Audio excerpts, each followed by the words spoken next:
First, I want to say today that I am privileged to speak from the seat of the majority leader.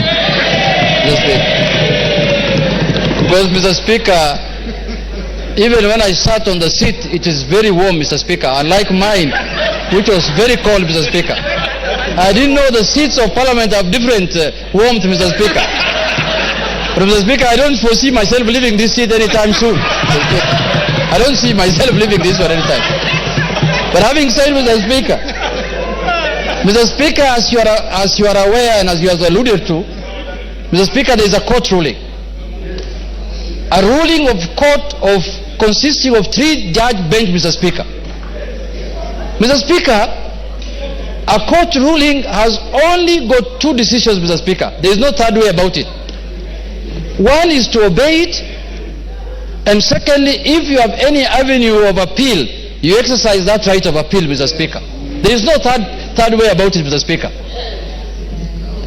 And the court ruling, what we went as Azimio after the election, after your decision here, Mr. Speaker, what took us to court was for the court to interpret for us the constitutionality of your decision on who is the majority party and who is the minority party in this House, Mr. Speaker. And the issue of the Speaker came in as obiter, Mr. Speaker. But what took us to court, we wanted to know, because when we arrived here after the election, we arrived here knowing very well that we are the majority party, Mr. Speaker, and we are the numbers. But midway, we ended up losing numbers through your ruling, Mr. Speaker. And that is what took us to court, to ascertain whether we are the majority and whether we are the minority. And luckily, the court has made its ruling, albeit late, Mr. Speaker.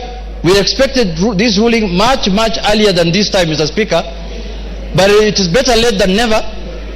The decision arrived, and the decision has said that the Azimio party is the majority party in Parliament, Mr. Speaker. And I so happen to be the minority leader as of now, Mr. Speaker. So today afternoon, I just switched seats and I took over the role of majority leader, Mr. Speaker. And I am capable of doing that work, Mr. Speaker.